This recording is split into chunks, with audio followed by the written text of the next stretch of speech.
It's 2023, it's another year of grants, and this year we're being told that the NSGP, or the DHS security grant, is going to be opening up at the federal level by the end of the month, around the 27th.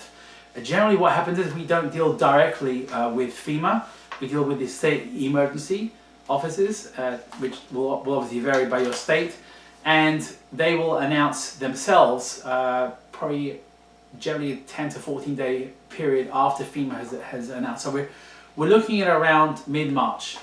However, you should be already starting on your grant preparations and grant plans. What we do know this year is that Congress has appropriated $305 million. Last year was $250, the year before was $180. What we also know there's a real challenge with that is, as an example, last year was $250 million worth of funding going out nationally, and we do know that there was $450 million of applications as well. So nationally, 43% of applicants were able to get that funding.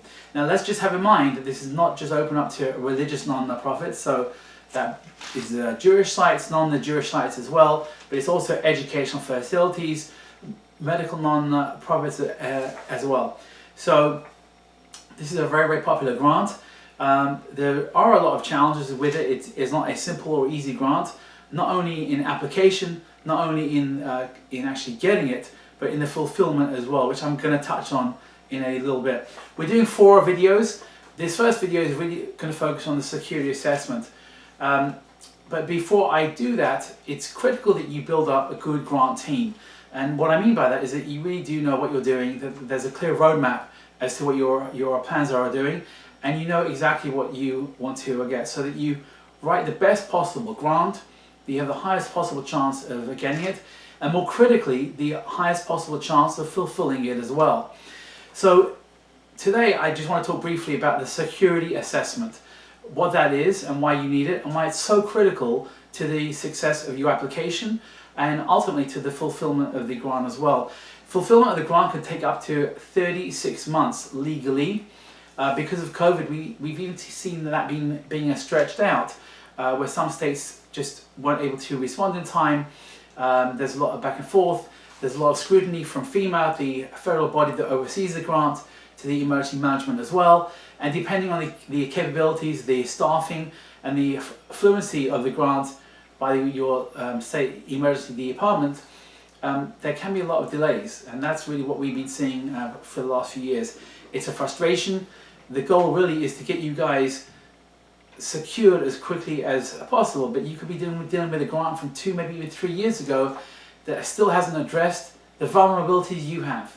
So let's talk about the security assessment and why it's so vital. So there's 3 real ways that you can get an assessment. Number 1 is from your local law enforcement agency, local sheriff, police department. They'll come out. You don't really have control over what they see, but there are any assessments coming in to identify how easy it is to breach your site or attack it, and what the responses should be. That's really what we're looking for. And what that does is that then creates a priority list of what you need done. So if you don't have a perimeter fence, obviously that's the first thing that we're looking for, to keep out people, vehicles, and have some access control as well. And then as you get closer to your building or your facility, we're looking at things like cameras, lighting, barriers, and so on. So the first group of people who could do that for you, again, is law enforcement, sheriff, and so on. When they come in, we see all kinds of assessments. There could be a 1-page checklist where they're checking it off. Other times I've seen 37, 40-page documents where they're really, really good. But the most critical part is for you, for the application of the grant, and for you to create your budget, the items that you're asking the government to fund have got to be addressed very, very clearly in the assessment. If they're not, you're going to have an almost 0 chance of getting awarded. So whatever those priorities are, it's important that you talk to the law enforcement officer who comes to the site, and you explain where it's weak, where it's strong, and obviously they have to concur, and what your security concerns are, where you feel those things are. So it is a conversation you are allowed to have with them. Ultimately, they're going to write what they want and what they feel, and you can't really push on that, but you can definitely have a conversation with them as to where your challenges are, and hopefully they'll work with you there. Number two, the other option is private security. There are private security companies that are qualified to come out and assess and just give a security assessment. That's very, very common as well. And you can also converse with them as to where you feel the priorities are. Now, the award amount has been for the last few years, it could change, we don't suspect it will, is $150,000 per site. Now you're going to think $150,000, that's an amazing amount of money. Well, it goes pretty quickly. We've seen in the last couple of years with some sites where they were quoted a year ago because of processing delays with the FEMA and so on. They've had to wait, and then we know that the price of wood and lumber and impact doors and so on went through the roof. So what they were quoted a year ago and what is reality right now is very, very different.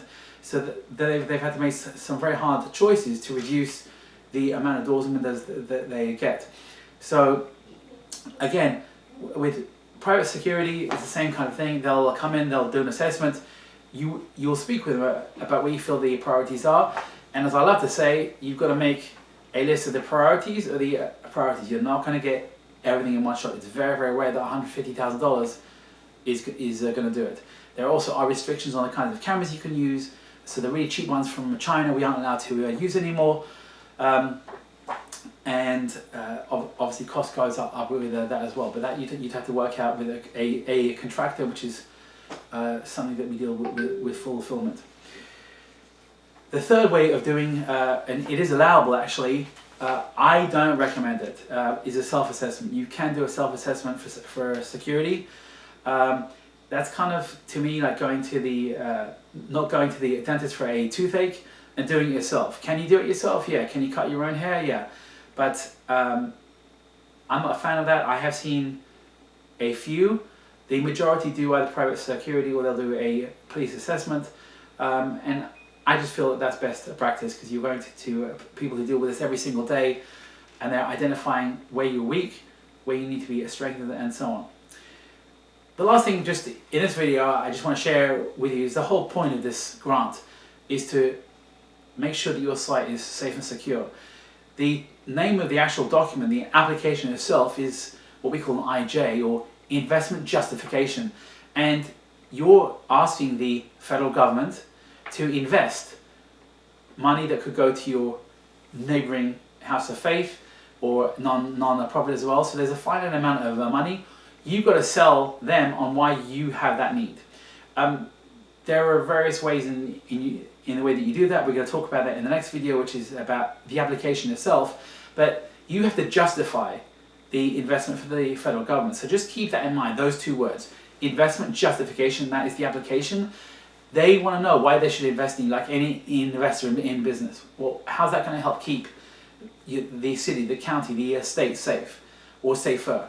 And you've got to really sell that and justify that as well. So part of that is the assessment for sure, but also is telling your story. And we're going to deal with that in the next video, where we're going to really drill down on how critical that assessment is. Could you do it yourself? Should you use a professional? And all of those options and best practices. Stay safe.